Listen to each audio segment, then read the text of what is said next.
SOMA.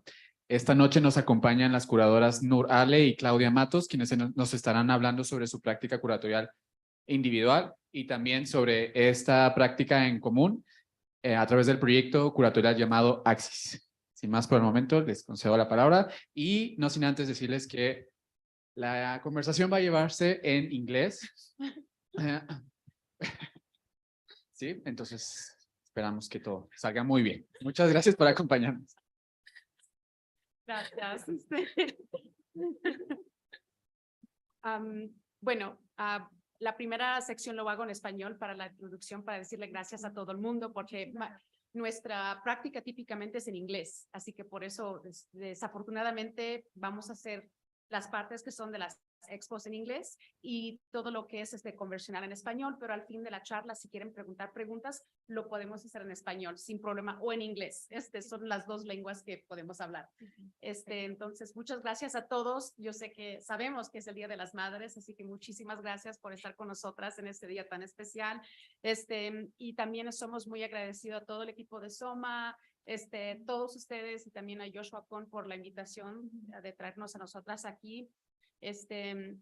Y esta ha sido una oportunidad tan bella porque hemos podido conocer artistas mexicanos, ir a exposiciones, visitar estudios y ver portafolios también, cual es una oportunidad muy especial, como estamos basados en Miami y Estados Unidos y yo en Toronto, Canadá, y como un colaborativo estuvimos trabajando desde el 2016 y muchas de nuestras exposiciones que Claudia y yo curamos, típicamente se enfocan en prácticas que hablan sobre la inmigración, la diáspora, y la manera en cual el sur global es imaginada por el West, ¿me entiendes? Típicamente como Europa y Norteamérica nos imagina o nos exoticize.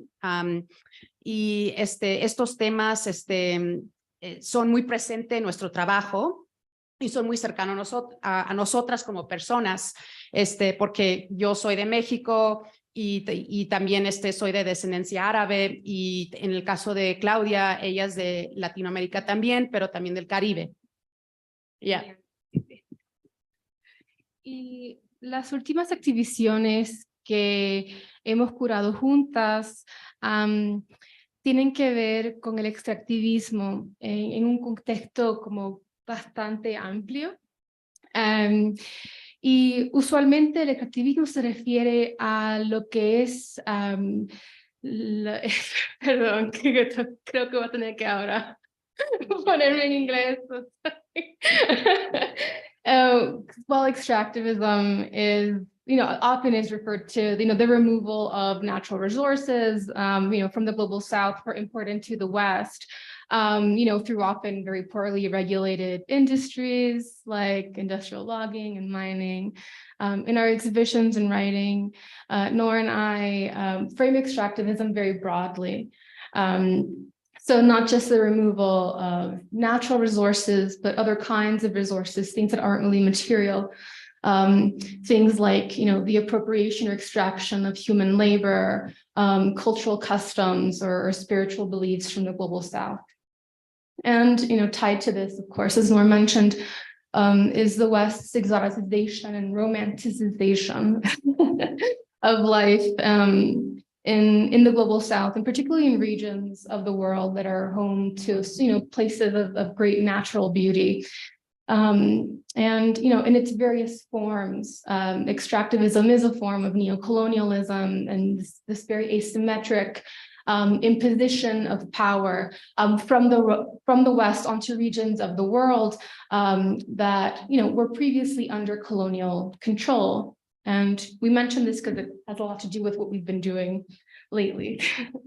So these questions are at the center of our practice, which is closely tied to the conditions of our world today, and also in the past, of course, historically. And in many ways, we gravitate towards art that reflects life and artists whose works speak to the lived conditions of their own lives and the communities that they belong to or that they're currently situated in. So with that, we're going to jump into the projects that we've been working on together as a collaborative. So, this is a show, oh, sorry. The show All is Well on the Border, Todo Está Bien en, bueno, La Frontera, right? That was our first collaborative show. We did this show in 2017. Sorry, I don't know why it's doing the thing. In 2017, in Toronto, thank you. In Toronto, as part of a curatorial incubator program at VTape, which is a media tech that plays host to programs around moving image. And we presented a selection of video works that consider the border as a political and geospatial demarcation that can be transgressed or overcome quite frequently and quite easily, but that also exercises this kind of outsized control over our lives and countless lives. So the works on view by artists like Mieke Ball and Shahram and Tekhabi, Guillermo Gomez Peña and Gustavo Vasquez, Mona Hatoum and Julia Meltzer and David Thorne bring together notions of the body and memory and language as these cartographies that exist beyond the physical terrain, so that can transgress the border quite readily. And through these, elements like body, memory, language, the works map these personal journeys of immigration, exile, statelessness, and the precarity of moving between sovereign borders. And the exhibition takes its name from a 1997 documentary by the Lebanese filmmaker, documentarian Akram Zatari. And the exhibition kind of responds to renewed instances of border paranoia, colonial anxieties, and Western xenophobia, really in the wake of the election of Donald Trump in the United States. We were kind of organizing this throughout 2016, during those primaries and then finally the election. And this show was up, I believe it was April 2017, so just a few months after his inauguration. And, All is Well on the Border really meditated on the paradoxical conditions of the border during that time and during our time now, really, both as something that was really foregrounded in kind of nationalist policies across Europe and the US, but also something that has become increasingly irrelevant and easy to subvert in our highly interconnected, digitized world. And so you'll see the picture here is of a screening, and then it's a still from Guillermo Gomez Peña and Gustavo Vasquez's A Declaration of Poetic Disobedience from the New Border from 2005. And it was composed, this particular piece was made in response to the war on terror and the Iraq War, which resulted from the politics of exclusion and contempt for immigrant groups that surged in the US post 9/11. And so it was this is always present, but it got worse during this time, obviously. And in the video, in the work, Gomez Peña disrupts what he calls the hegemonic map, this binary cartography that proposes the first world as the center of global dominance. And something I want to add is that all of the works that we showed in this exhibit, in this presentation, the most contemporary work was from 2007, which was 10 years kind of prior to the opening of that show. And we did that very consciously because we wanted to show that these are things that are constantly resurging, coming up again and again and again in history, that, history does repeat itself quite frequently, unfortunately. And we just wanted to kind of highlight that through the selection of works in this particular show. And we have another show that kind of touches upon this other Mm-hmm. as well. Yeah, so this other show, and Nora's going to talk about another show after this one that's connected to this one. They're kind of sister shows. But in this show, Extra-Colonial Reflections for Action, Extracolonial Reflejos para la Acción. It's an exhibition that we curated for Sur Gallery in Toronto, which is the exhibition gallery for Latin American Canadian art projects. Or international. Yes. And so we were fortunate enough for this show to work with Yoshua Okon and then in its sister project as well. Noor will speak more about that. But Extra Colonial brought together a group of Indigenous and Latin American artists whose works examine the relationships between extractivism and colonialism as they have impacted the history of the Americas. And the works by Ulises Castellanos, Mónica Gutiérrez Quintero, Yoshua Okon, and Onaman Collective, they reflect on kind of new forms of activism, alternate models of activism, to address the sustained systems of inequality that are seated in the legacy of natural resource exploitation, including things like the uneven movement of capital, the expropriation of indigenous ancestral lands, and the deterioration of the natural landscape because of things like the colonial, project and, extractivism as its kind of more contemporary iteration. And so the title of the exhibition kind of marries these two terms, extractivism, extra, colonialism, colonial, to kind of nod toward their inextricable relationship and their deep and insidious roots in the Americas. And the subtitle of the work of the show comes from Alberto Acosta, who's an economist who used to be the Minister of Energy and Mines in Ecuador. And he wrote an article called Post-Extractivism, From Discourse to Practice, Reflections for Action, which was really a manifesto that proposes new ways of living with and within the land to undo the control that really extractivism has over many of the economies of Latin America.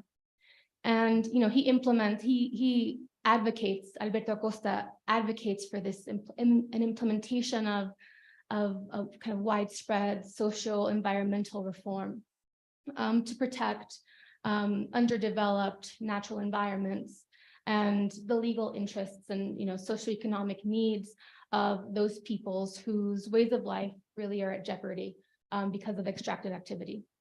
And so here we have one work by Yoshua Okon, which features dramatizations of the Guatemalan Civil War, and its unrest was really catalyzed by the CIA, really, and the American intervention by the CIA and United Fruit Company, which is also an American-owned multinational that kind of harvested and grew fruit in Guatemala. And this other work is the case for Gran Colombia Gold by Mónica Gutiérrez. Sorry, I need to drink something soon. This piece is about Canadian multinationals mining gold in Colombia and the kind of horrible economic, social, cultural fallout that has been waged in the country and in the region of Segovia because of this extractive activity. And it's something also that Canada is also quite active in doing that. In Mexico, I think some of the regulations of mining companies or Mexican mining companies aren't as strict as they're more strict than they are for Canadian mining companies. So again, it's like a huge kind of like extractive like industry. And with Canada, we have such a good PR image, but in reality, like we do cause so much harm all over the globe, but it's less known, I think, less visibilized, less talked about. So the next show that we will talk about that is connected to this one, particularly because they both share political language and incentives and activism tied to it, is a screening. And this was a screening for V-Tape in Toronto, and it's entitled Law and Disorder, Ley y Desorden. And of course, we're playing with the disorder part to talk about, chaos, but also its containment. So this was the second exhibition that we did at V-Tape. And it brought together a group of international artists, among them Halil Altinder, who you see over here on the right-hand side, Aman Mojadidi, Joshua, of course, as we mentioned, and Berna Reale, who's like an incredible Brazilian artist who we'll talk about, who's on the right-hand side. And these works also kind of highlight ruptures in the relationship between the police and the people. We were really interested in police brutality at the time. And it's very interesting because it also kind of like preceded, this like wave, this outbreak, right, of police brutality in the States and in Canada towards particularly minority people, minority groups, typically like Latinx and Black folks. So this was, of course, conceived in a climate of heightened police brutality, misconduct, and the militarization of police enforcement. And the exhibition really looks to the abuses and the power corruption in the way that law is enforced. And collectively, these works talked about, the bureaucratic absurdity of police corruption. So parody and humor were very important to these works. And I think that each one of them really employed different kind of strategies to talk about this, to talk about the role of ethics, power, and the role of police in the 21st century. So I'll talk a little bit about Palomo that you see over here by Berna Reale. So something that's very interesting about Berna is that, yes, she's a contemporary artist. She's one of the leading Brazilian artists of our time, but she's also a forensic expert. And what was very interesting about, so she works in the morgues, actually, like it's quite fascinating. And it's a lot like Teresa Margoles, who also, I think, has a training in forensics as well. And the reason why she did that, she said, well, I don't really believe that art has the power to like enact change. Change happens at a policy level. It happens at a governmental level. So she ended up working in these morgues really to look and assess murders that have taken place across Brazil. And I thought that was very powerful, how she kind of distanced herself, I think also from the myth that art is the solution to all of our problems. Like, yes, it's a critical commentary in our times, but really like when change is enacted, it's when we do it as a collective, as a commons, right? And I think art plays a role in that, but it's not the primary, I think, ingredient in catalyzing, global collective change. So what you see over here in this work, it's essentially a critique on the institutional crime of corruption and violence by the Brazilian police. So she pretends over here to be a police officer, and she's patrolling the streets of her hometown, Belém do Pará, and it's a town that has endured a lot of extrajudicial killings by police militias. So she's riding over here a Palomo, so it's a cavalry horse dyed in red completely. And the work also serves, I think, it's talking also about the 4 horsemen of the apocalypse. And one of them is actually a harbinger of like military, like war and, disruption against humankind, waging war against one another. So it's interesting that she's also talking about the Bible, which is also something that has played a role in subverting us as humans. You abide by a set of rules, it imposes sets of social norms or restrictions, whether it's on gender or the way we behave towards one another or the way that we think, right? It's a very limited viewpoint. And then the work on the right-hand side is a remarkable work, and you can also see this one online. And it's actually a rap video, which we really love. The first time we saw it was at MoMA PS1, and I think we just kind of kept on watching it quite obsessively.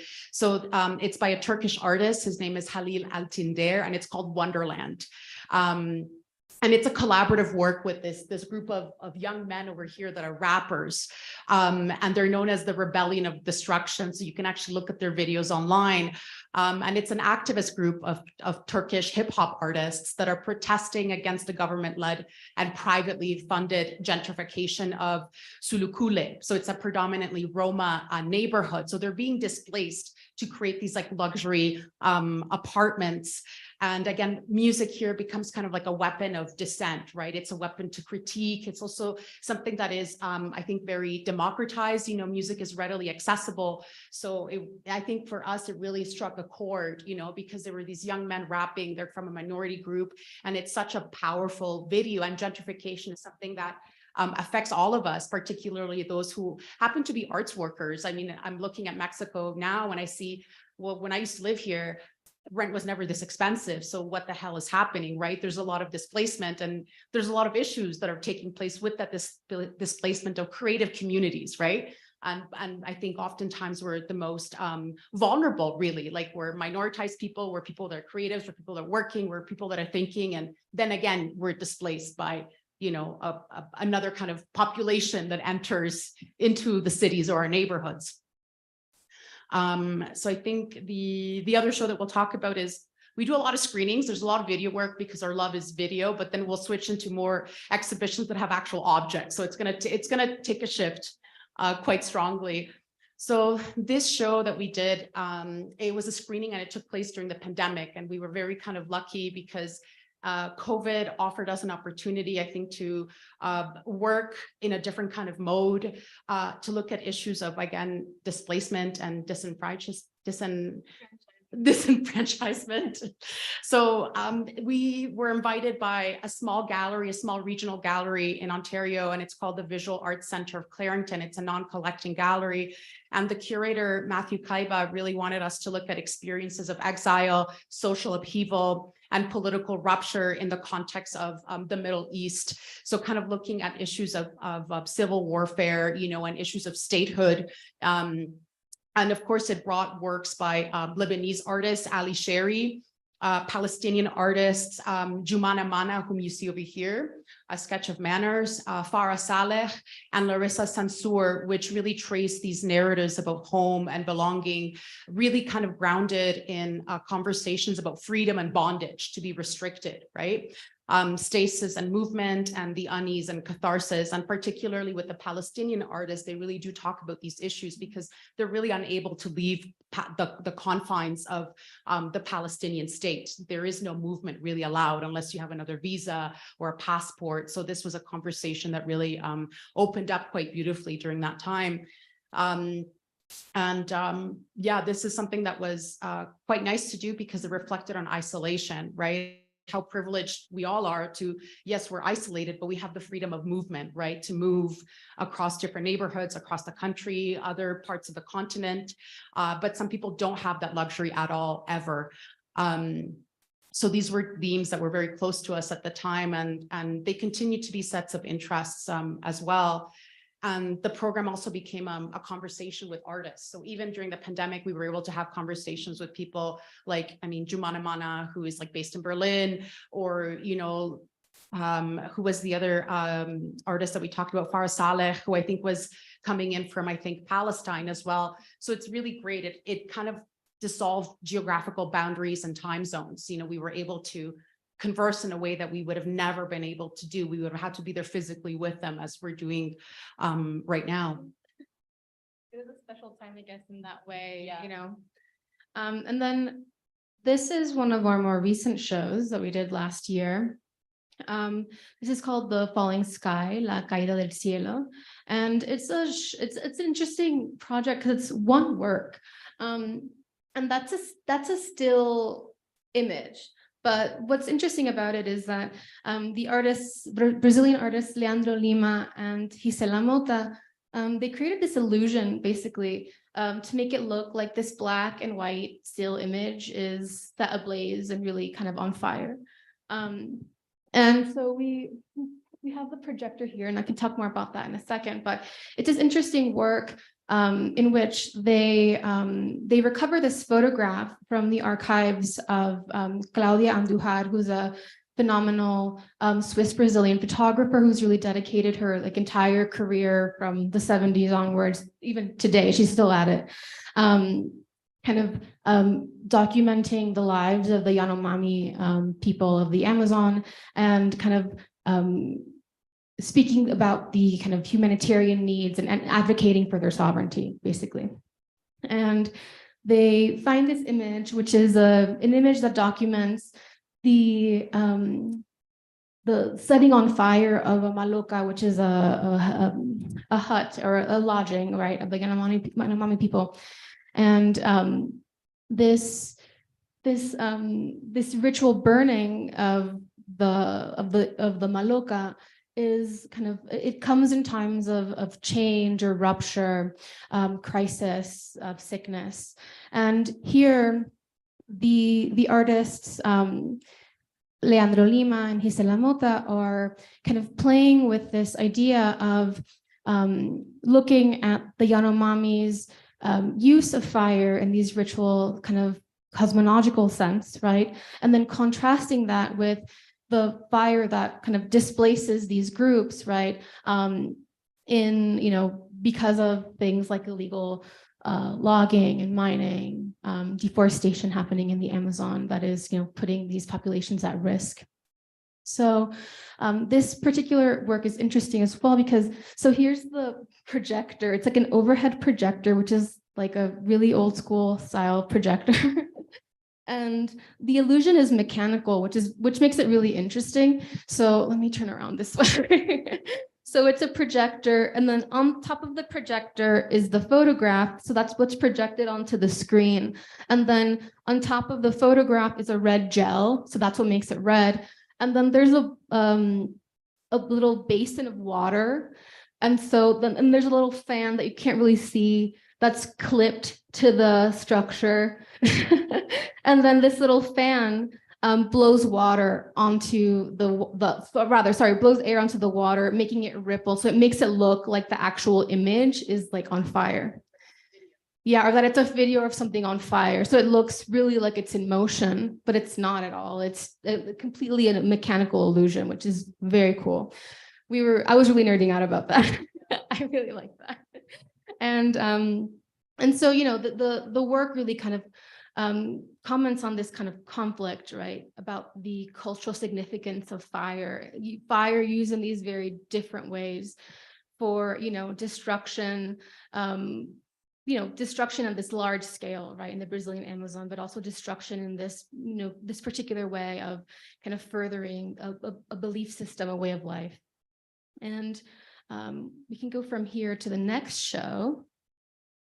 So this is one that we did quite recently as well, and it's entitled "Of the Sacred, de lo Sagrado," and it was organized at Critical Distance Center for Curators in Toronto. So it's an organization that really supports curatorial practices, which is really rare in Canada. There's not many organizations like that, or even residencies at that. And it explored the personal beliefs and spiritual traditions and religious practices that artists have faced in the context, and their families in the context of colonialism and migrations.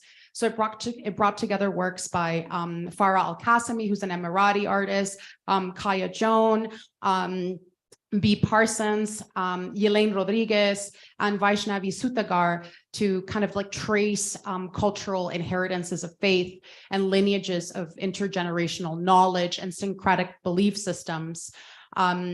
So for us, I think Of the Sacred was something that was very important because it also touched upon, the diaspora and syncretic belief systems.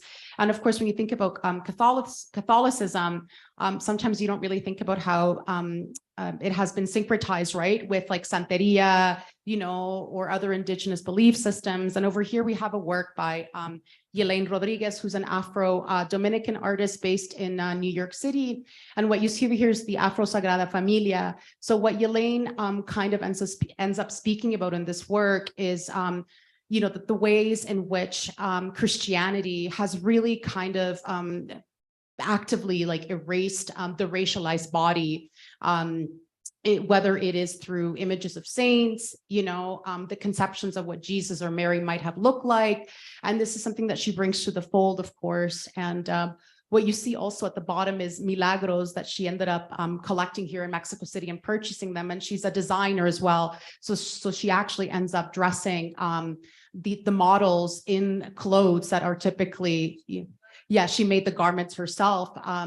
So yeah, she's a fabulous artist and someone that is really worth looking into her practice because she also deals with music and performance as well. And these really kind of like operatic videos, that include operas and song and dance and movement, and really kind of centers Afro, Dominican systems of belief, particularly, I think it was Yoruban religion systems. Exactly. Yeah. And then And then, yeah, these are images of the show as well, so that you see. So this is Vaishnavi Sutagar on the right, and on the left, we have Farah Al-Qasimi.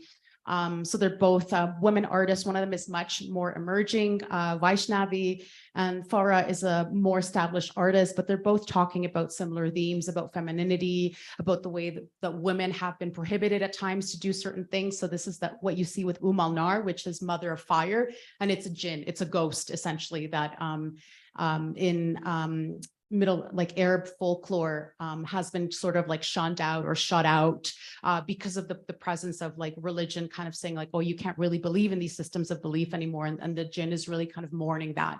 The ghost is actually sad that it's disappearing from a cultural memory. You know, it's a very sweet video, and it's about 40 minutes long, but it's worth the watch entirely. So this is a show that there's 2 iterations of this show, and it's entitled Here Comes the Sun, Aquí Viene el Sol. And it was presented at the Art Gallery of Burlington, Ontario, and another one at SBC Gallery in Montreal. And the artists over here include Hoyri Minaya, Catherine Kennedy, Irene de Andres, and Ada Ann Patterson. And we really wanted to kind of showcase artists who live and endure, you know, the concept of the tourism economies. That's exactly it. So some of the artists are, of course, from the Caribbean, and others are from Ibiza, another island, you know, that also kind of faces this.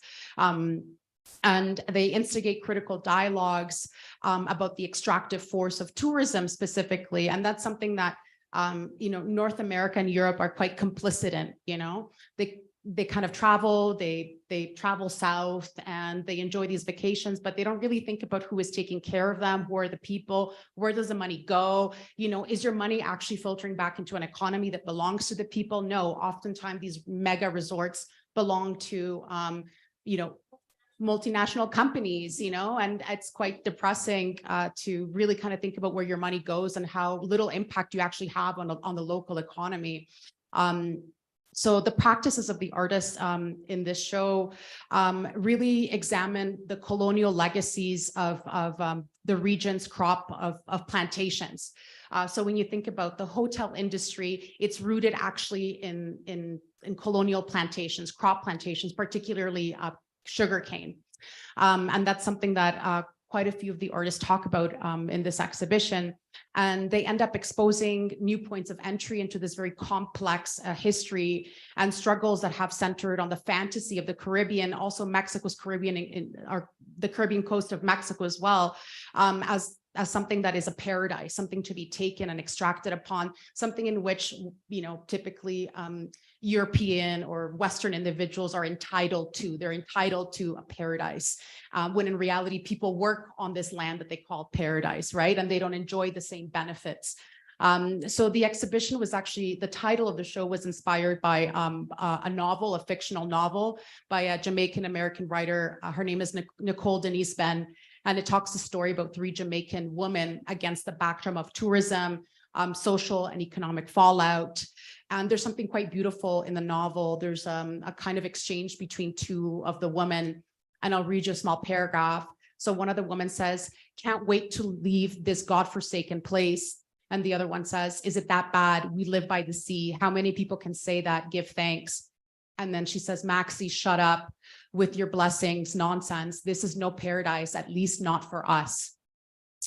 So again, the artists kind of address these histories and realities of living in this so-called paradise, and they kind of problematize this trope, you know, this kind of stereotype that has been cast all across any kind of island. And it poses questions about, you know, what are the historical foundations of the tourism industry? You know, who is it built for? And can we look at the Caribbean as something more rather than just a site that is paradise? So, and then this kind of concludes our collective kind of practice. And we're going to jump into our separate practices very briefly. Yeah. So this is a show that I did at the Baltimore Museum of Art in 2018, and it was a year-long show. And I worked with the collective called DIS. They're based in New York. And they have this website now called dis.art, and they kind of frame it as PBS or kind of educational programming for like Gen Z. And they call it edutainment, like education, entertainment. And the artists kind of frame this project really as a leftist and very kind of politically agitative response to the kind of the present media landscape in the States and other places that really has been inflected by the influence of fake news, alternate facts, and this kind of mounting distrust for mainstream news sources. And so the website I mentioned, dis.art, houses, right as of now, it's 110 or over 110 kind of short form videos made by DIS and their collaborators, usually other artists or designers, also scholars, that kind of give you introductory lessons from this very leftist perspective on very complex economic, environmental, and kind of social and political topics, including things like universal basic income, carceral capitalism, and things just like audits on the state of like liberal democracy today. And the show's titled after its inaugural work. And so this is kind of a other one. So the inaugural work is called A Good Crisis, and this is kind of a poster for it here. And you see the Night King from Game of Thrones. And in this work, the Night King from Game of Thrones is like a Wall Street bro, and he's kind of like he's basically taunting the viewer, saying like, we wasted a good crisis. So he's referring to the economic crisis of 2008, the global economic crisis. And he's saying that, all of these things happened and you guys just didn't do anything about it. This was the perfect time for, revolution or reform, anything, and you guys just wasted a good crisis. So he's just kind of taunting us that we did that, basically. And then the work next to it is another one. This is from the 3 inaugural videos. There were 3 videos on the website when it first launched, and this is one of the 3. It's called Obama Baroque. And it's a work that reflects on, say, again, the Great Recession of 2008, and how with this rise of economic precarity came this really interesting, like pop cultural interest in things like glamour and the opulent lifestyles of the very rich or celebrities. So this was a time when Gossip Girl became very big, when The Real Housewives debuted in 2008. So, and this is also coinciding with, the Obama presidency in 2008, right, when he was elected into office. So it's a piece called Obama Baroque. That's kind of this very Gossip Girl style video, again, kind of telling us about this almost, there's almost like coping mechanism maybe that people had, kind of facing this economic precarity and then kind of overcoming it by kind of living these escapist dreams through like Gossip Girl and other shows on TV. And then the next one, I'll keep it faster. The next one is Varla TV. This was a project that was shown at Meridians at Art on Miami Beach, and this was actually selected by Magali Ariola. So thank you, Magali Ariola, for selecting the project. And this is a Mexican artist, Pepe Mar, and what he does is he does these kind of deep dives into the art scene of Miami, basically, of the kind of art scene in Miami taking place in the 80s and 90s, which is really underdocumented. And he kind of searches out these figures. In this one in particular, it's Varla, and we see her self-portrait. She was an artist. Well, Craig Coleman was the artist, and then he had a drag persona named Varla. And he did a lot of kind of cultural work, had a column in a newspaper. He had a public access TV show as Varla, and so what Pep is doing here is kind of recovering an archive of Varla's work. He met with his, Varla, Craig Coleman's former friends, his former collectors, people who worked alongside him, and he, passed in 1994 tragically from, during the AIDS crisis, of course. And so what Pep is doing is he's kind of recovering this archive of a figure who basically his work isn't kind of told, I guess, in the history of art, right? Because of, again, the stigmas that often followed the AIDS crisis. And so here he is kind of positioning himself in this kind of legacy He went to Miami shortly after Varla passed, but many of his friends were like, oh, you would have loved Varla. You would have been, Varla's, like you would have really loved her. And so he really wanted to kind of create this homage to this figure who, in another reality, he would have maybe been, Varla's best friend, or he would have known Varla, worked alongside Varla. And so the next one is, I'll do it quicker, sorry, is Cruel Optimism. This was a screening program that took place in the Images Festival in Toronto. And it kind of plays with this concept by the scholar Lauren Berland of cruel optimism. Basically, it's our inability to let go of established systems because we have this kind of optimism that they will work eventually, right? So it's a very cruel optimism in that, we're kind of playing ourselves in the end, right? It's not going to get better, but we hope that it will, right? And so it's this project that I put together, a selection of works that really reflect the uneasy realities of our time. And it's these artists who kind of put forward, a lot of them have kind of instructions, right? They're kind of instructional manuals in a way, or some of them offer kind of strategies or ways forward for kind of living through or overcoming, or maybe even kind of trying to, overthrowing the current, cultural, social, economic, environmental fallout that kind of exists in the world today, right? And the works are really kind of, so this one in particular is called La Leche Holográfica, and it's by two Chilean artists, Nicole Lullier and Patricia Dominguez Claro. And in the work, they're calling to this kind of made up cosmology, they're calling to La Gran Madre, and they're asking her to help us, to give us knowledge, to help us find a way forward through all the crises and calamities of the present.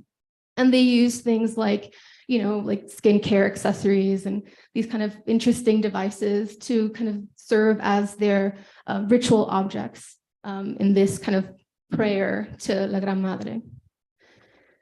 And there's one last one. This is my last one, and then we'll go to Noor. And so my last one is this project. Oh, no, sorry. This is another piece from Cruel Optimism. And then this is Cyborg Worlds. Last year, I served a 4-month residency at the Museum of Modern Contemporary Art in South Korea in Seoul. And I was a researcher in residence there, working alongside several artists to basically investigate, as we progress through our relationships with the internet, right, and we become increasingly fluent within these spaces, we also kind of face these instances where where reality kind of gives us this kind of uncanny valley with the technological, right? Despite our fluency within the internet space, and despite the kind of mounting, sophistication, right, of these systems, there still appear these kind of errors, glitches, or gaps, right, in the translation of our lived experiences to kind of their networked equivalents or analogs. And so the project that I worked on reflects on the noise that emerges from these acts of translation, from the real world into the virtual one, from kind of the 3-dimensionality of our reality to the 2-dimensionality of the flat screen, and then back into, a 3D virtual space, right, within a screen. And then contemplates, this project contemplated what might be communicated in images or other products derived from these kind of imperfect translations. And so the work obviously borrowed a lot from John J. Haraway and the Cyborg Manifesto. And I worked with 3 South Korean artists, so Yeom In-hwa, and this is Suchi Han, and then this is Soo-kyun Yang, to explore how their visions of virtual worlds approach this idea of the error or the glitch or the gap. And what I did was I developed a framework for reading these glitches and gaps as subversions and acts of refusal. And I argued that the artists themselves embrace the failure and limitation of the technologies because they do. And their works meditate on these things. So so the works meditate on these things, and it produces this kind of power-bended kind of relationship, right, where this kind of glitch that emerges becomes a way for the artists to invite their viewer to question systemic failures within society themselves, right? So the failure of the glitch instigates us to kind of address the failures of reality. And so I'm just going to quickly touch upon this last work. So this is Data We Can Meet by Seok-Yoon Young. And so she's speaking directly to data. So data we can meet. And so she uses photogrammetry, which is a way of creating kind of 3D worlds through photographic imagery. And, it creates this kind of rig that then is, which is like the 3D model, right? The base 3D model. And then that is overlaid with the skin, which is the photograph, which creates this kind of, this simulacra, right? This kind of not great reproduction, right? Of this Hyundai service center here. But here, kind of Seok-Yoon, what she's doing is she's really kind of reveling. She's really kind of enjoying the failures of the technology. And in the work, she's kind of dancing and she's doing these kind of really funny dance moves. And she's saying, hey, data, like you and I can meet here in this space where neither of us quite fit very well. And she creates this kind of reality where, again, the glitch can kind of take form and create this new kind of meaning. And I'm just going to quickly go through maybe 2 shows instead of the 4 that I had, so we can all hang out and have drinks or something like that, because I think I'd like that, and I'm sure y'all would like that too. So I'm just going to quickly, so this is a show that I curated at the Power Plant.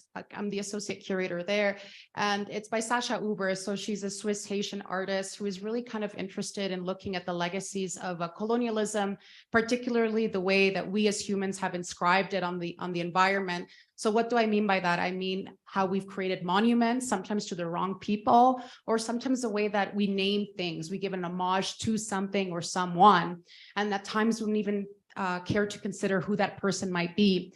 So this exhibition essentially brought together a decade's worth of work that looked to Louis Agassiz. It was the Demounting Louis Agassiz campaign.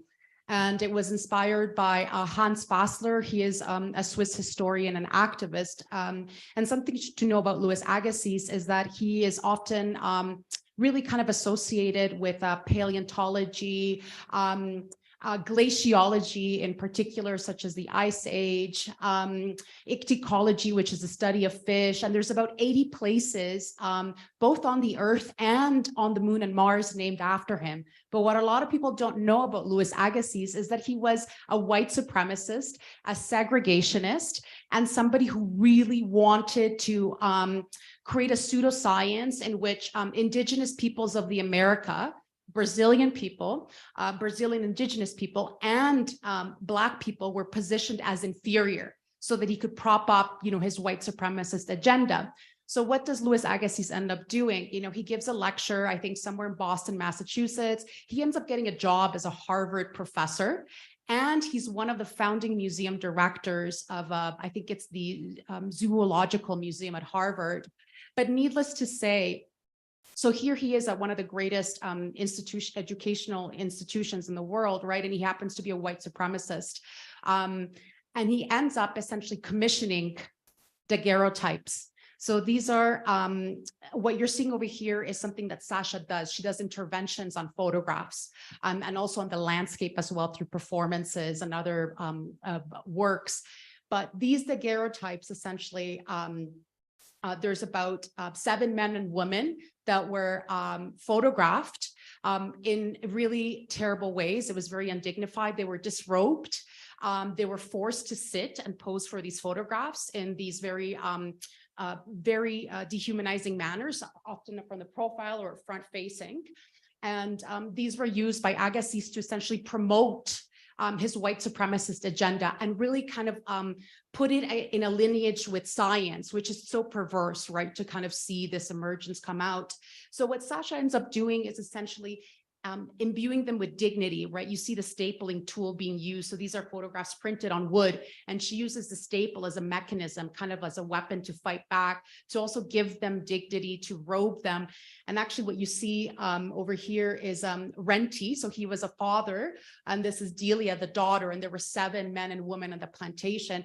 And there's a very famous case happening with Tamara Lanier, who is the descendant of Renti and Delia, and it's being covered by like Hyperallergic and all of these major like arts journals, but as well as in newspapers, because she's suing Harvard to give her back the daguerreotypes of her ancestor, which is really kind of incredible, right? To say like, well, why is it that my ancestor gets to be exploited even in death, right? For the sake of scholarly pursuits. And the thing that's quite rare about these photographs is that they're the first photographs of enslaved individuals. So again, Harvard has a very active interest in this, you know, to monetize from this. When you think about publications, symposia, et cetera, it's being very resistant to relinquish these works, these photographs to the family. And the show is quite phenomenal. It toured to Kunstituut Melly in Rotterdam. It went to Autograph London. It's going to Turku in Finland, and there's probably one more venue coming up. And Sacha is a great artist, really somebody who's worth looking into if you're interested in the environment, in legacies of colonialism, and an activist practice. So she, again, really kind of, she's involved with a group who's looking to demount Agassiz, really by unnaming the sites that are named after him. So this is a show by Iwaka that I curated at the power plant as well. And he's an Iraqi Kurdish artist. And this was a survey exhibition with Hewlin Galleries, I think in Scotland, and Jameel Art Center in Dubai. And he's really kind of interested in looking at, you know, themes of belonging and displacement, and talking really through his life.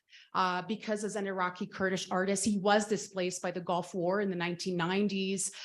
He had to also face the political participation of Iraq's pro-democracy uprisings with the Arab Spring. And of course, there's so much censorship when that happens. When you are in coalition with democracy, you will be punished, you know, by the regime. So his work is really inspired by Sulmaniya. So it's a city in Iraqi Kurdistan, and the works are really rooted and reflect these experiences of exile and asylum. One of the things that I really love about Iwaka is that he also works in a very collaborative, relational manner. So he works with sometimes philosophers, chefs as well, even metal casters and students to kind of bring about participation, you know, participation of the masses of the people, to unseat, you know, systems of power and knowledge. That's what he's interested in. He's not interested in the academy, you know, in Western ways, hegemonic ways of thinking. He's interested in ways that, you know, propagate very alternative methods of thinking. Think about the way that SOMA works, right? And that's something that he wants to do in Kurdistan as well, kind of create a residency. So he's a great he launches great critiques of this. And I think that they're very valid in that context, because sometimes I think we're brainwashed by, you know, academies and ways of thinking that, you know, really we've been kind of indoctrinated to abide by. So the show actually ends up tracing these really beautiful connections with migration, geopolitics, and armed conflict through the lens of his migration. And they're very poetic because they talk about one of the most urgent topics of our time, which is the displacement of humans because of warfare and because of economic crises. And just to tell you a little bit about this work over here, which is quite remarkable. So what you see over here is a bell, and this bell was cast from basically discarded armaments. So think of like bombs, ammo, weapons, tank pieces, essentially, to create this bell. And it's essentially a bell that mourns the loss of life.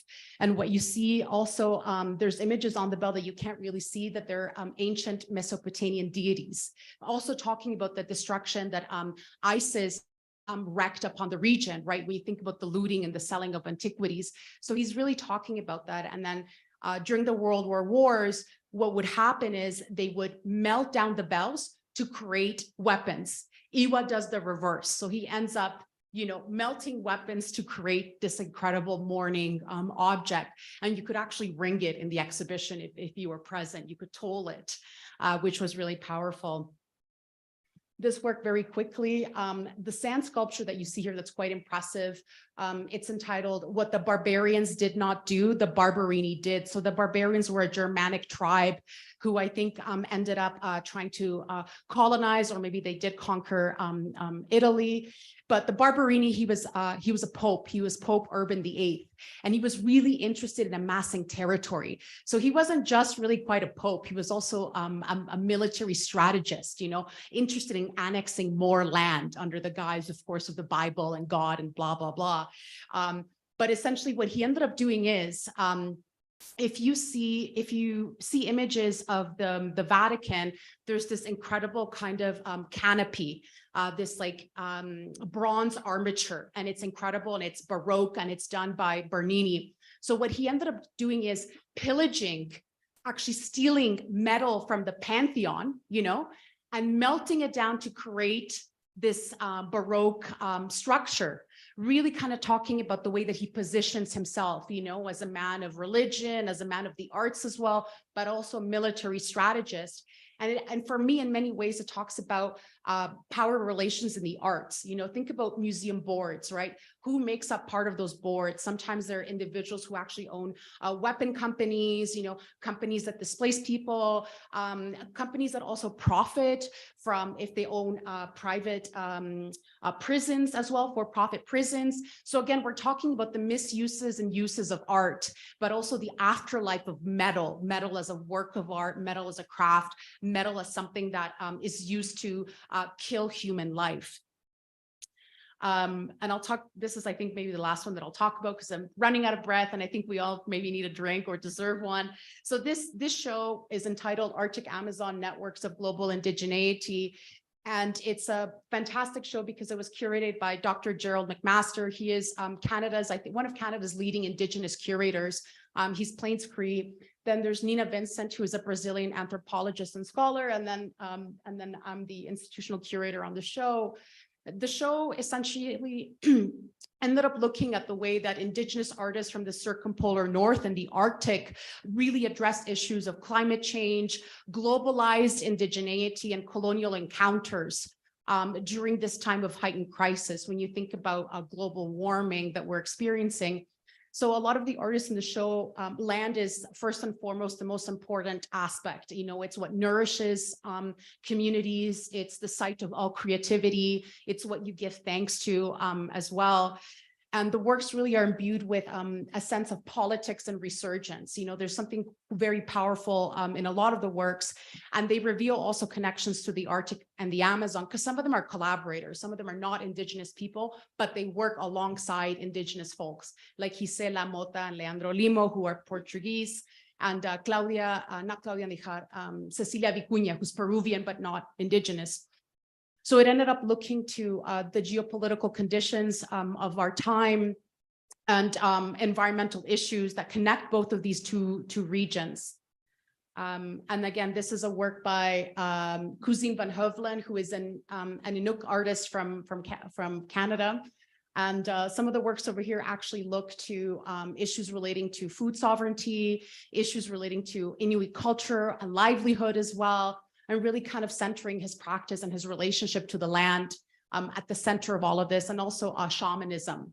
There's also this presence of as well about the way that objects were imbued with a certain kind of power, particularly with the lures, because what Inuit fishermen would do is that they would often use the teeth of a bear, and the bear is a very powerful predator. So if you're a fisherman, you would use the teeth of the bear, sorry, yeah, the teeth, I'm getting tired, the teeth of the bear. And essentially you would be able to fish with this and you would catch a great prey. So again, it's like an homage to his culture, an homage to belief systems and ways of living as well. And the last thing that I'll talk about is this work by Cecilia Vicuña and Maret and Sara that essentially binds north to south relations. What you see over here is the quipu, which is the Andean It's an Andean way of recording. It's an ancient Andean way of recording things like events, a ledger maybe. And essentially it was used in the context of this particular work to bind North to South relations and speaking about shared common struggles. So Maret Ansara, her brother, launched a major court case against Norway because Norway really wanted to enforce the culling of reindeer, and reindeer are a central part of their livelihoods, the way that they feed their communities, the way that you can sell the meat as well. And of course, when you think about Western democracies, what they really want to do is actually control people in many ways. You know, they prevent individuals from exercising their sovereign rights, particularly with indigenous people. So what he ended up doing was basically ensuring that his reindeer weren't massacred. He took them to the border in Sweden, and they were able to like survive, which was quite powerful.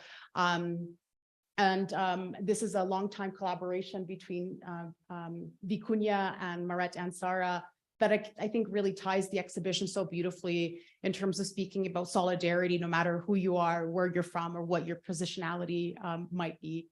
And I think it also reflects quite nicely in our works as well. Yeah. And I think we're done. Yeah. I want to be done now. Yeah.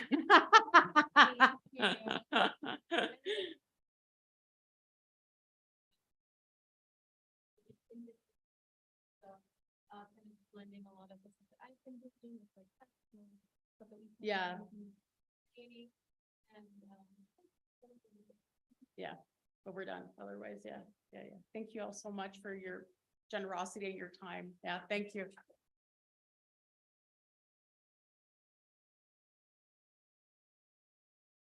Si gustan, podemos pasar ahora a una ronda de preguntas. ¿Alguien que quiera iniciar? ¿Algún comentario para las curadoras?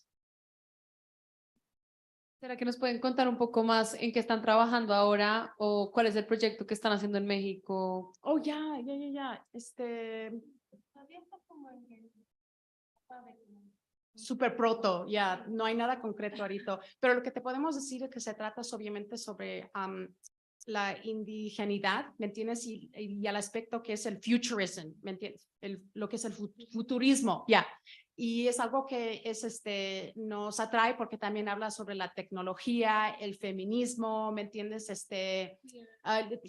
Viéndolo todo sobre la lens de queerness también, y lo queremos conectar también con artistas de otras áreas del sur global, también como crear puentes, ¿me entiendes? Al vez de trabajar de una manera quizá aislada o nada más te enfocas en una área, en un concepto, también hacerlo de una manera que crea fuentes entre nosotros, de donde seas, ¿me entiendes? Del sur o el oeste o del, ya.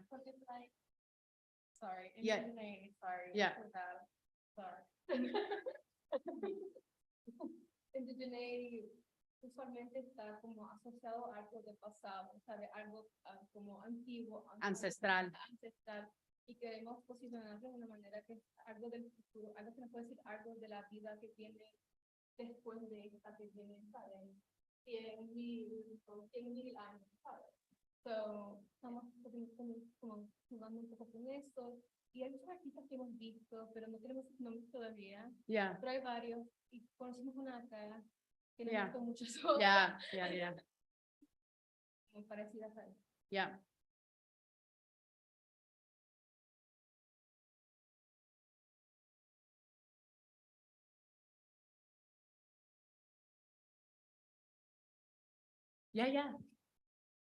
Yo no me quedó muy claro en la parte, están hablando de estos, los daguerrotipos.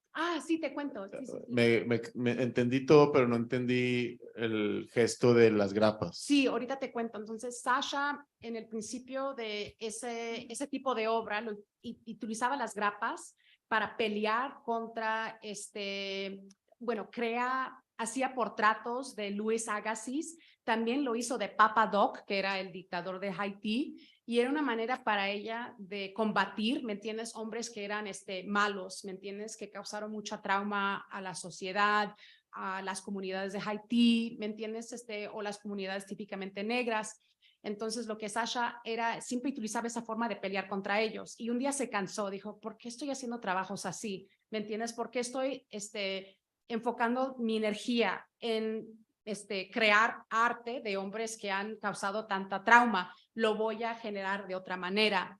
Entonces, cuando empezó a estudiar Luis Agassiz y su ciencia sudo, ¿me entiendes?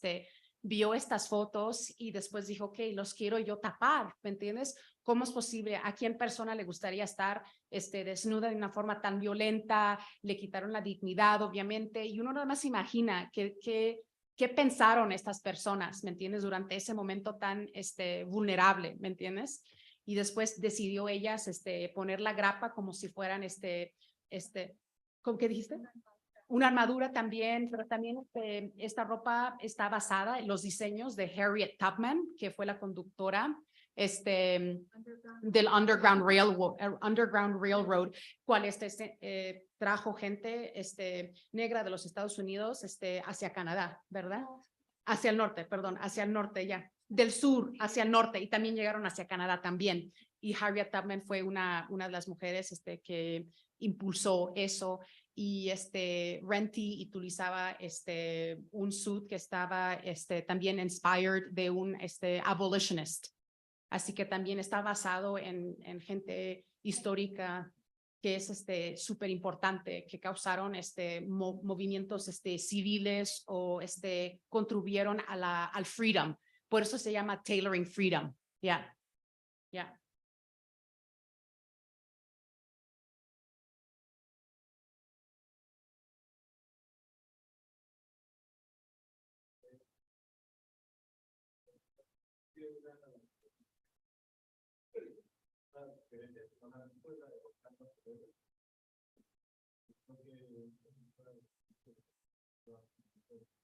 Sí, sí, sí, ya sabemos, obviamente, sí. Gracias, Israel. Sí.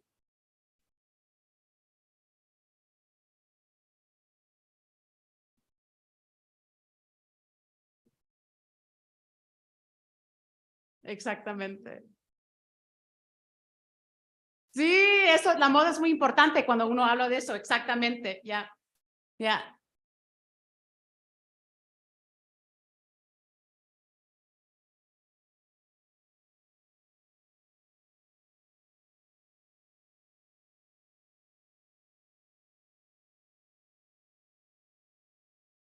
Hola, gracias por la presentación. ¿Podrían hablar sobre la recepción de este tipo de obra de Sudamérica en Canadá? ¿Cómo lo recibe el público allá? Lo recibe muy bien porque hay una diáspora enorme latinoamericana ahí y también muchas de las causas en Latinoamérica sobre la indigeneidad también, ¿me entiendes? Porque somos mestizos aquí en México y en muchos lugares también.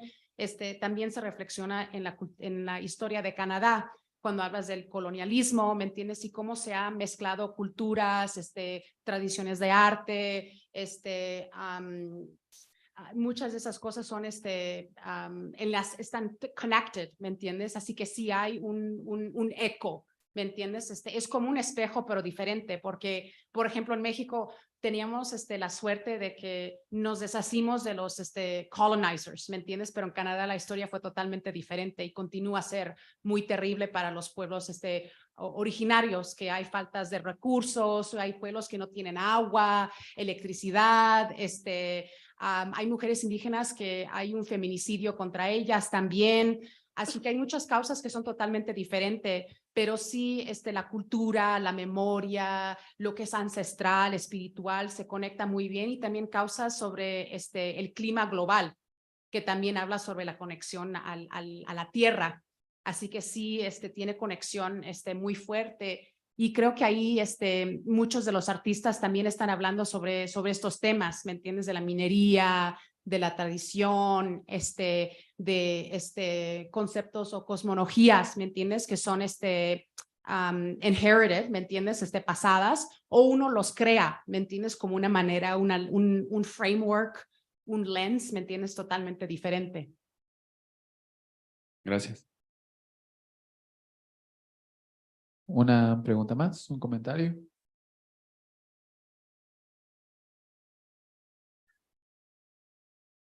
Bueno, creo que podemos ir cerrando entonces. Muchas gracias por habernos acompañado a otro miércoles de SOMA. Muchas gracias por esta presentación. Y les invitamos al próximo miércoles de SOMA, donde se presenta la artista Farra Karapetyan.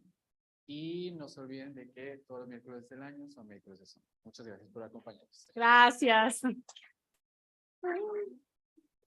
think my sugar's all fucked up. ¿Ah? Bien, al final, sí. Sí.